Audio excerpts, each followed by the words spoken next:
Alright, bro. Look, I need you to go ahead and lay down the smackdown for this whole DRESSROSA Part 2, my man. Because I've been waiting for this for about a week, baby. I've been waiting about this for a week, baby. I've been waiting for about this for a week, baby. God Usopp is here. Let's go! And you're going to see exactly why Usopp is my #1 favorite character in One Piece. Changed my mind. Mark? Changed my mind. Ugh! Play the intro. What's going on, gang? It's your boy.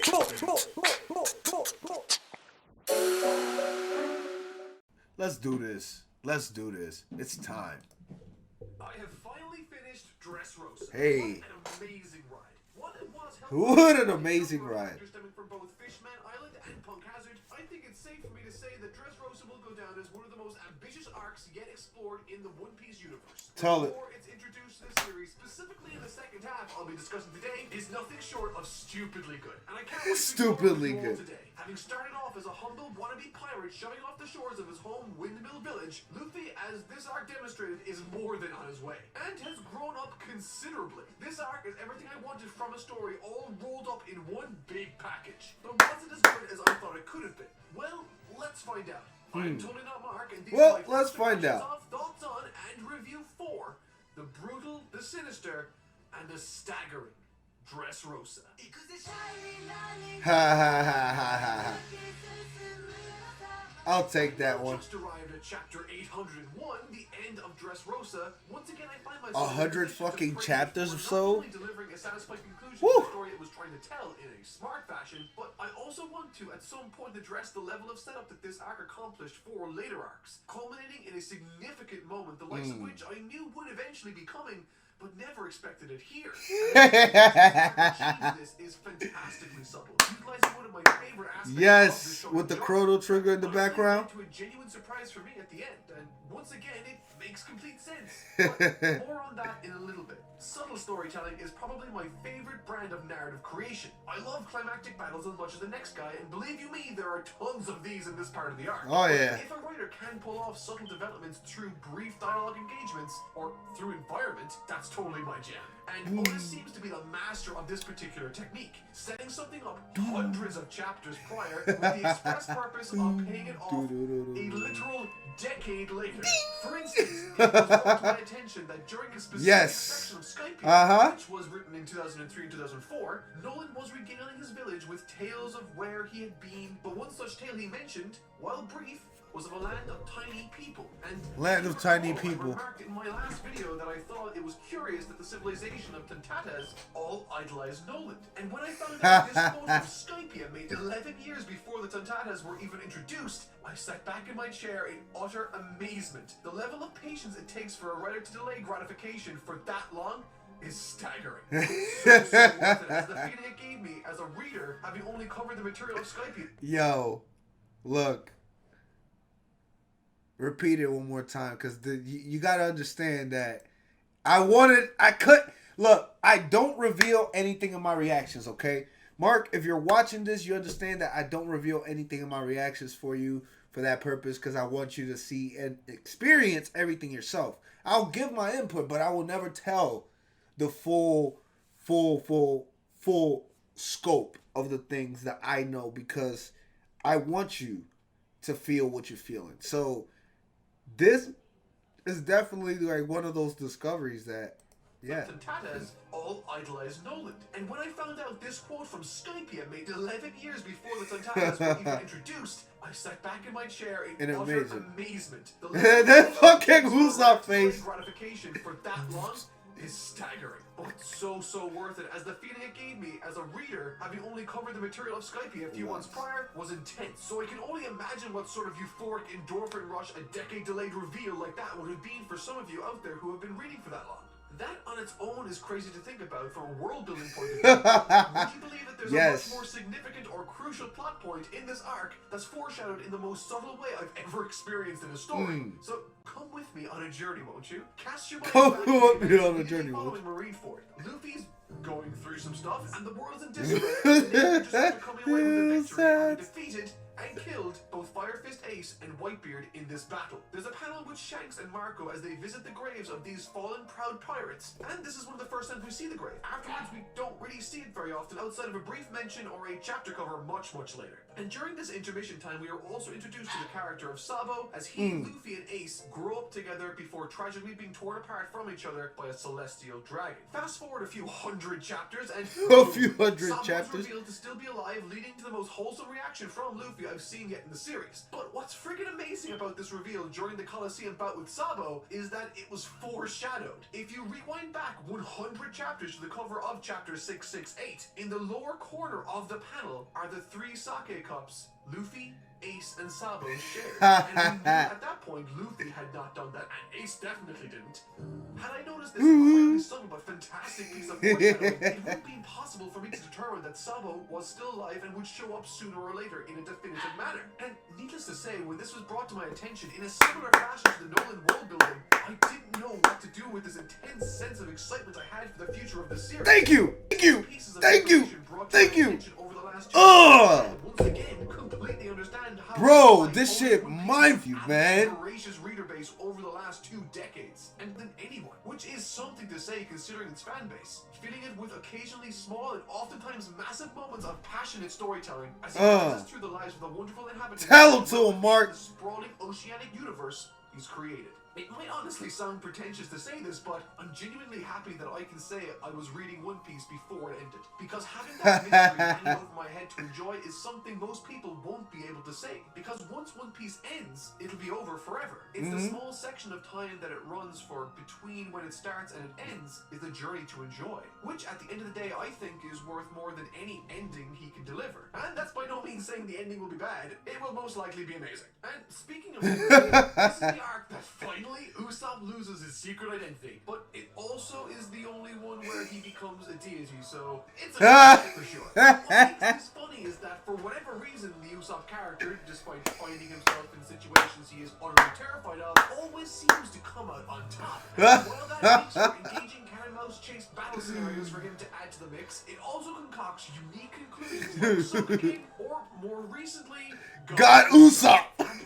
The savior of the Tentanas, and now everyone who is transformed from a human again, held above like some sort of god figure through the far-reaching angel light rays, he is broadcast to the island and the wider world as their one and only savior. The one and only speech in the form of holy order. And while this is hilarious and concludes at the end of this arc with an equally funny revised bounty number, it makes me think back to all the popular lies Usopp has told in the past and... Oh my god. Dad, yo. Y'all don't understand. That shit had me dying. When I read...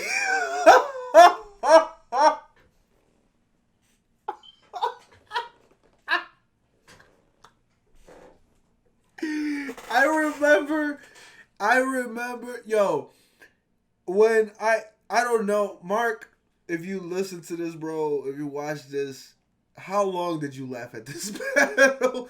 I was rolling on the floor. Like, I was laughing so hard for about 15 minutes straight. I could not stop laughing. My eyes. Oh, God. Let me lead you to salvation. Oh, Oda, wow. Whether or not they might eventually end up becoming true. I mean, he pretty much has an army now, so who knows? Now, this won't be equally funny revised bounty. He is broadcast to the island and the wider I gotta world rewind as their that. one and only savior. Even One and only uttering savior. some slurred speech in the form of holy order. And while this is hilarious and concludes at the end of this arc with an equally funny revised bounty number, it makes me think back to all the popular lies Usopp has told in the past and whether or not they might eventually end up becoming true. I mean, he pretty much has an army now, so who knows? Now, he has this won't be the only time I mention God Usopp in this video, but think for right now we should start hopping into the events surrounding the conclusion of this tale. God, Let me Usa. tell you, if the first half of the DRESSROSA review was top to bottom exposition and world building, then the second one is wall-to-wall battles with the established setup to this section being taken care of in the last video. The island has found all the truth behind Doflamingo's heinous plans, and thus he has to cast the entire island into a giant cage composed of his own string, citing that each one of the heroes have bounties on their own heads, encouraging the combatants in the city to capture them for a reward and their freedom from this cage. Naturally, God Usopp gets the highest but Luffy isn't too far behind either. And spawning from this, there are dozens of individuals that take place all Naturally, God Usopp. all in the singular effort of clobbering him and freeing the country. Now, it's not going to be easy as you have to travel up the different levels to reach the palace where Doflamingo is ultimately waiting.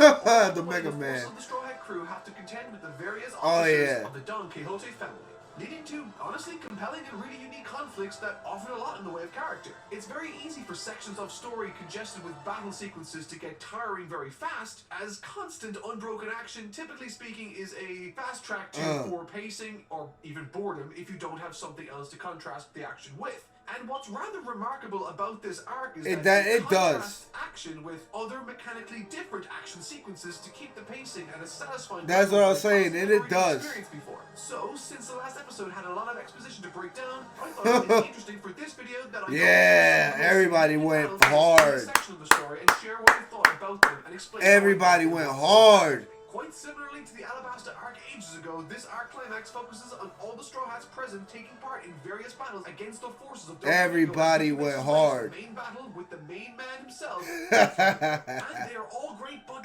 very different. Zoro versus Pika. And one of the first obstacles standing in the way of Luffy's path to Doflamingo is that of the colossal stone ogre man, Pika. Towering bigger than anything any of the Straw Hats have ever faced yet in the series, this devil fruit wielder offered a very different sort of battle, and I was very excited to hear that Zoro immediately took it on, allowing Luffy to push forward. And I found this battle to be great simply because it was it's interesting. super easy to understand why he poses a threat to Zoro and the others, regenerating using the stone of his environment, and also he's friggin' huge. A bunch of huge. personally gleaned from this battle wasn't necessarily just the one-on-one dynamic of Pika facing off against the soon-to-be greatest swordsman in the world, but stop him from interfering with anyone else on their quest to run the island up the mountain, culminating in a series of action sequences both gripping and engaging. My favorite being Zoro's distraction of the brute in order to allow Robin, Rebecca, and Bartolomeo the ability to use him as a stepping stone shortcut to get to the top. And of course, the climax of this battle, Pika making the grave mistake of turning his back on the swift swordsman, allowing him to utilize a brand new technique, giving him the time to figure out, on the fly by the way, the perfect strategy for taking out an enemy that can regenerate. It's smart, it's epic, and it has a shot of Zoro cutting through someone that looks like he's the size of a country. Also, it came with this interesting piece of information that insinuated Mihawk taught Zoro how to make his blade black like his. So I'll be interested to see how that manifests in the future for Zoro. However, at the end of the day, this battle, while massively significant, pitting the two second strongest fighters from each group against each other also offered, I think, more in the way of Zoro context for the battle, which is interesting because a major criticism I had for Punk Hazard was how difficult it was to understand where everyone was in the lab relative to each other. However, in this battle scenario, despite it covering a much wider area, because of contests like Zoro versus Pika, as you knew you was outside and whatnot, we know where everyone is, with him even acting as a stepping stone for Robin, Rebecca, and Bartolomeo as they ascend the structure to deliver the keys to Law's Sea Prism cuffs. Interweaving battles like this made the battle itself on the island feel even bigger and more chaotic. Buddy no! Bartolomeo.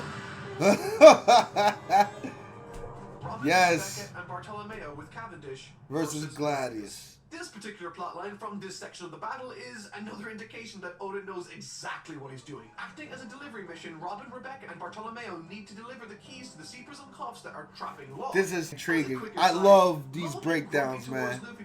Shout out to Mark for giving me being able to use his videos, bro.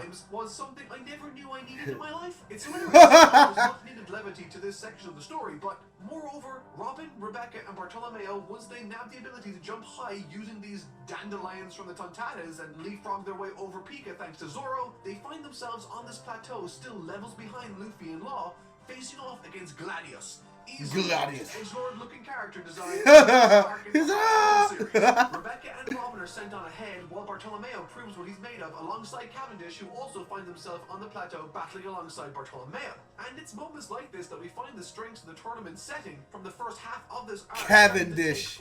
It's like the tournament arc. Yeah. You said that last.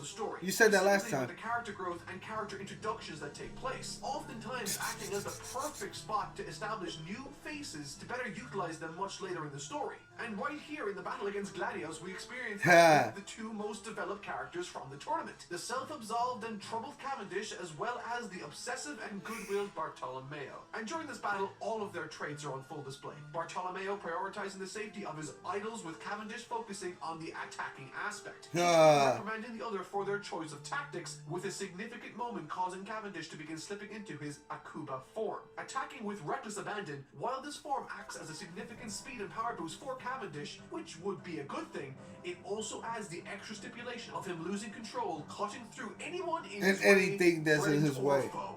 But thankfully, that isn't an issue for Robin to deal with, and through some clever tactics, with Bartolomeo and Cavendish seeing eye to eye and ultimately switching battle strategies, Cavendish taking the defensive approach, carrying Robin to safety, and Bartolomeo taking on the offensive. It's a neat sequence of events culminating in a nice victory and the ultimate progression of the team delivering the key itself. Yeah. 泳ぎてえ時に泳ぐのよ。 Frankie versus Senor Pink. Senor Pink. Of course, with all this super serious mission type stuff serving as the backdrop and tone Franny. for each encounter so far, Frankie versus Senor Pink was exactly the sort of hard-boiled, lighthearted, and intensely funny altercation we and Oda needed to cut to in order to create greater contrast with the more serious moments. I think something easily forgotten in storytelling is the need for lulls in the action. The excitement we get and experience in an action sequence is only exciting because of the sudden and easily recognizable escalation of energy and stake. That's why in this section of the story I am most interested by how Oda manages to create a good pace and level of interest in the action by creating significantly different and strange fight scenes. And thus enters Senor Pink, a chubby, half-naked, middle-aged man sucking on a pacifier, wearing sunglasses, styling a baby's bonnet. And the best part is, his demeanor, his fighting style, and his dialogue all contrast his appearance in such a stark way, I immediately fell in love with him, finding it entirely hilarious that the chorus of girls following him around everywhere are equally as taken by this suave specimen of hard-boiled manliness as I was. What I appreciated about the battle was, once again, how it informed other conflicts and led to other interactions. The consequences of this fight between Frankie and Senor Pink leads to the Tantata's escape, and ultimately, this is how Robin, Rebecca, and Bartolomeo come to receive these weird dandelions in the first place that helped them scale Pika. So I may be going through these fights sequentially, but make no mistake, they're all taking place in real time, and more often than not are messy as other people and other fights suddenly become connected and intertwined. But more specifically with this battle, we get to enjoy a flashback of the origin of Senor Pink, which was significantly more tragic than I thought it was going to be. Demonstrating a much younger man falling in love with a woman named Lucienne, who in particular detests pirates. In an effort to not lose the love of his life, he manages to keep this reality hidden from her, claiming to be a banker instead.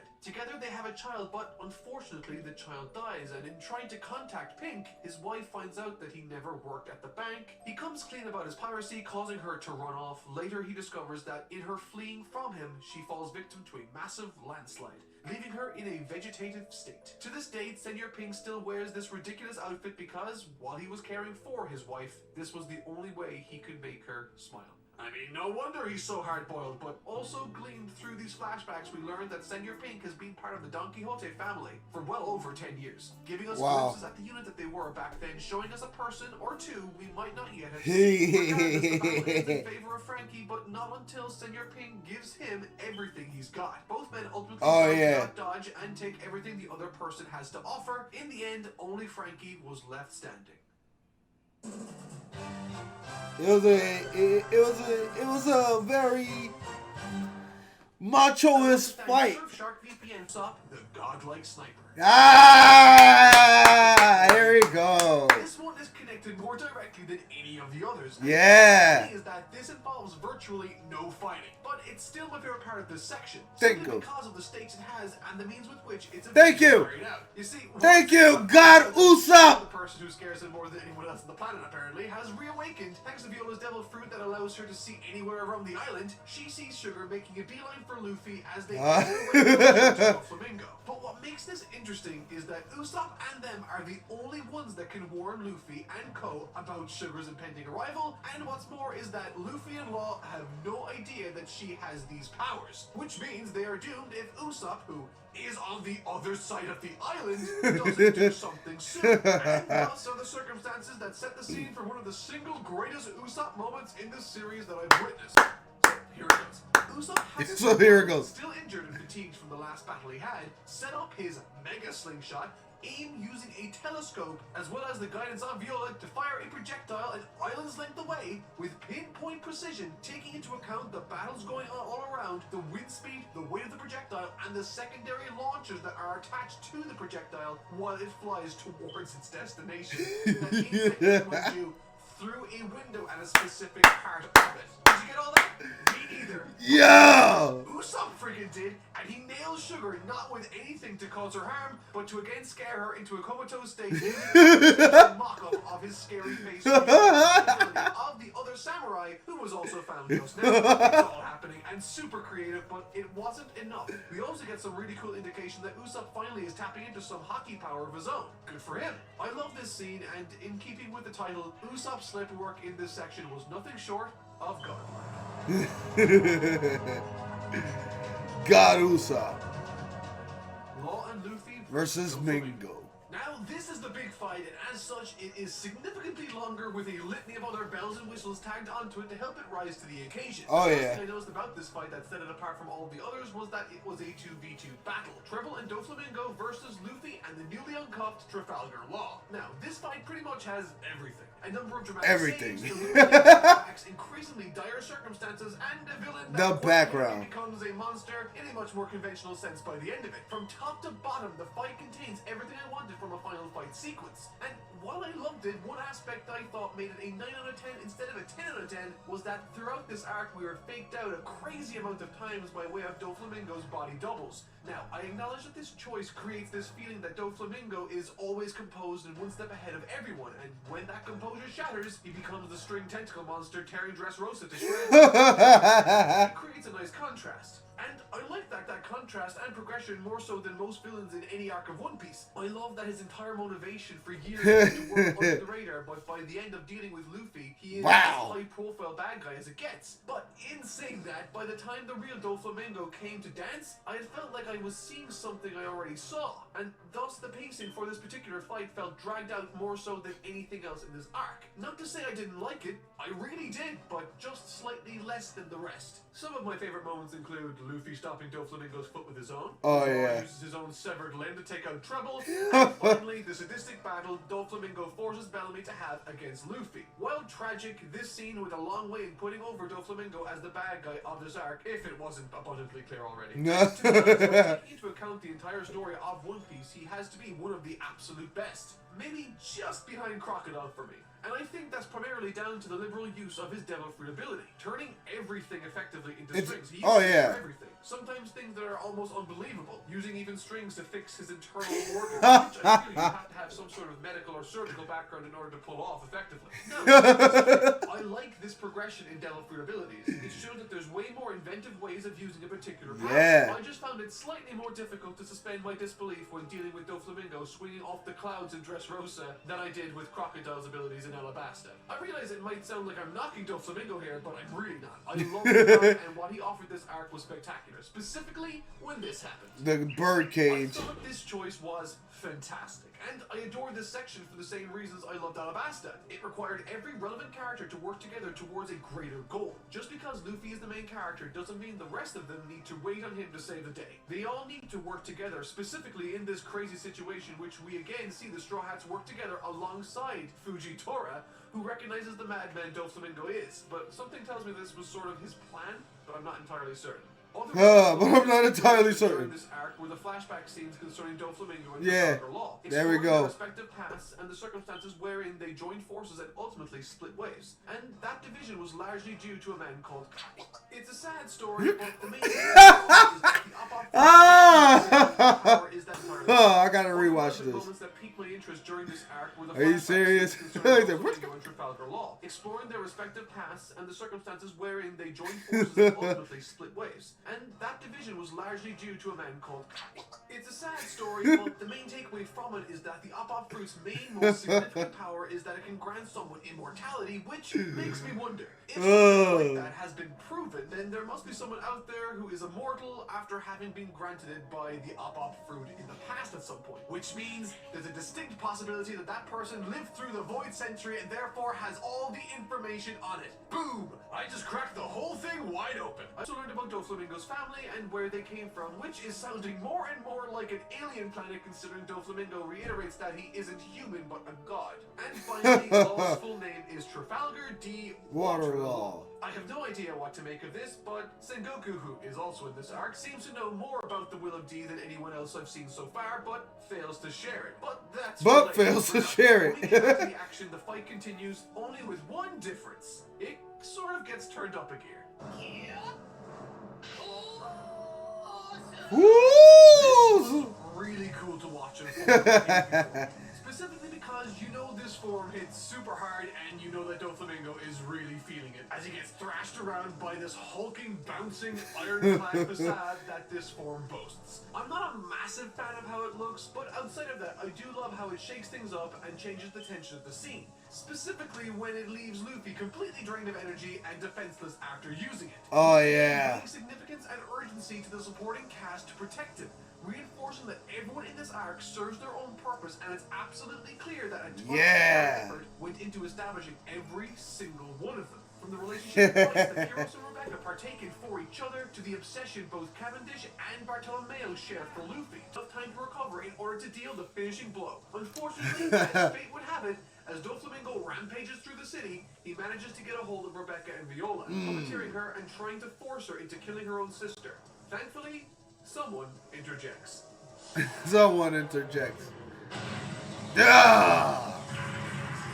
Fucking crack this shit. And thematic components to the story of Dressrosa that share parallels and contrast well with, similarly to Alabasta, we are aiding the princess of a particular region in an effort to save her kingdom from the main villain who wishes to gain control over it for his ulterior motives. We have a largely group-oriented battle requiring everyone to fight before everything, similar to Alabasta. Luffy as much time as possible. In addition to that, the significance of Luffy's role is brought about by some visual components also. In the case of Alabasta, it was the rain to signify the end of battle, and in this instance, it's the vanishing of the birdcage. I think this format works specifically well for Oda and the ensemble cast of characters he's assembled within these pages. However, obviously in saying that, there are plenty of aspects to this tale that make it unique into and of itself. The main standout being the inclusion of Law, who, on more than one occasion, throws a wrench into the works of Doflamingo's plan. Oh man, Law was stages, or more specifically, when he manages to get his hands on Doflamingo and deals a near fatal blow to him. Which, by the way, was amazing. Was amazing. What I also noticed was the activity of Him and Jesus Burgess. Through his engagement and entanglement with Sabo. He seems to be hell-bent on still extracting the devil fruit powers from him, and the battle that ensues is satisfying. I never even touched on the incredibly touching battle Kiros had against Diamante in the place of Rebecca with Robin in the guy who killed. This battle really reinforces who Kiros is, where his values lie, and even what he thinks of himself, which manifests in the trying to distance himself from Rebecca, as he felt he didn't deserve to be her father. However, thanks to the help of Luffy, who went out of his way to help this situation, he allows Rebecca to catch up to Kiros before he bails entirely, and the scene is a mucus-filled emotional high point of the story for sure. Oh, and by the way, this ending to Dressrosa is like super long. And I don't mean that it was boring.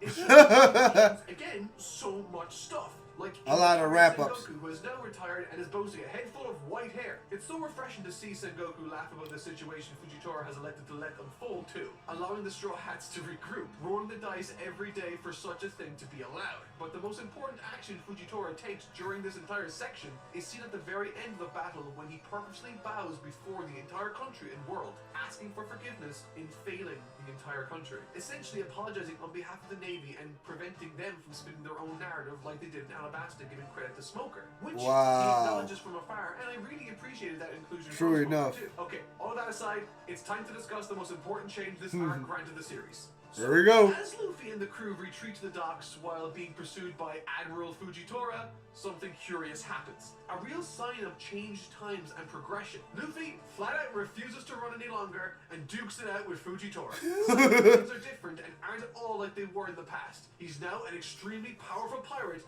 and has no need to run any longer. It's also here that I learned that Fujitora can't summon meteors from random places, but instead pulls large amounts of rock and rubble to the ground, which gave me a bit of a brainwave. Fujitora's pull is far-reaching, right? The first instance is demonstrated to us as he pulls a meteor from space, it looks like, which could mean, technically, if he's powerful enough, he could, in theory, pull the moon down to Earth, which houses NL from the Skypia arc. It's just a thought, but I'm calling it here. That's totally going to happen in some shape or form in the future. It seems like the crazy type of thing Oda would totally do. どうしてんだい Hmm.